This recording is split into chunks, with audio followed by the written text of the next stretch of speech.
Hello there. A new initiative is urging people in Britain not to pay their energy bills because of high prices. Don't Pay UK is the motto of the campaign. As the British newspapers report, the initiators denounce the sharp increase in the cost of living. According to a recent analysis by Cornwall Insight, energy regulator Ofgem's price cap for an average household is likely to rise to £4,266 a year in January. That would be more than twice as high as currently, where the price cap is still £1,971 per year. According to the calculations, an increase to £3,582 is already to be expected in October. The initiators of Don't Pay UK are now asking energy customers not only to take their protest to the streets, but also to cancel their direct debit schemes and ignore electricity and gas bills. Energy companies should be put under pressure by the suspended payments. We want to bring them together and force them to end this crisis, the initiators write. The British government, however, condemned the campaign.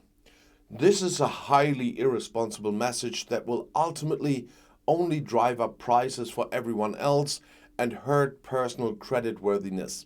That's what a spokesman told The Independent. The British government cannot control global. The government has so far announced relief of £400 per household. However, many experts agree that this will not be enough to keep many people from sliding into poverty. We don't do this voluntarily. That's a teacher who wants to get involved in the campaign told the newspaper. Millions of people in this country will be thrown into poverty this winter, and the strike is the only way we can fight back. According to Don't Pay UK, more than 93,000 people want to join the boycott of their bills from October unless the government takes radical action. And the First Minister of Scotland calls for emergency meetings on cost of living crisis. The First Minister has sought an emergency meeting of the Prime Minister and heads of the devolved Government Council to agree steps to help people in need as a result of the cost of living crisis. In a letter to the Prime Minister urging the suggested September meeting be brought forward due to a fast deteriorating situation, the First Minister made her view clear that many people across the UK simply cannot afford to wait until September for further action to be taken. The meeting between leaders of the devolved governments and the UK government would provide an opportunity to agree actions that can be taken now and formulate a plan of action for the long term.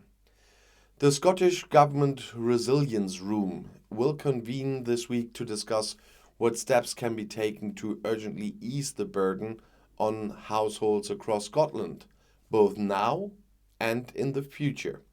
And First Minister Nicola Sturgeon said about this, "While we will continue to take all actions available to us within devolved responsibilities and budgets, the Scottish Government is investing almost £3 billion this year in a range of measures which will help address the cost of living pressures.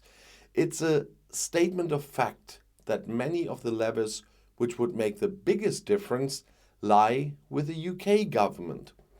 It is also the case that only the UK government can access and make available resources on the scale required. Therefore, actions by devolved governments alone, though important, will not be enough to meet the unprecedented challenges we face. Action is needed now to address significant gaps in help for households, in particular those on low incomes, who are increasingly vulnerable to the impact of rising household costs. However, it is also vital, given further increases to energy bills due to be announced later this month, that a substantial plan be developed now to avert and mitigate what will otherwise be a crisis of unprecedented proportions.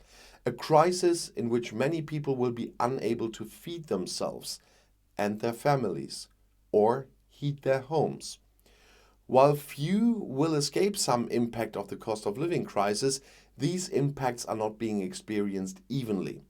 That is why the focus must be on providing targeted support to those most adversely impacted, rather than an irresponsible reduction in broad-based taxes, which will benefit the relatively better off over those most in need. The current crisis requires clear, focused and determined leadership and cooperation to develop and deliver, at pace, a package of interventions to protect those most impacted.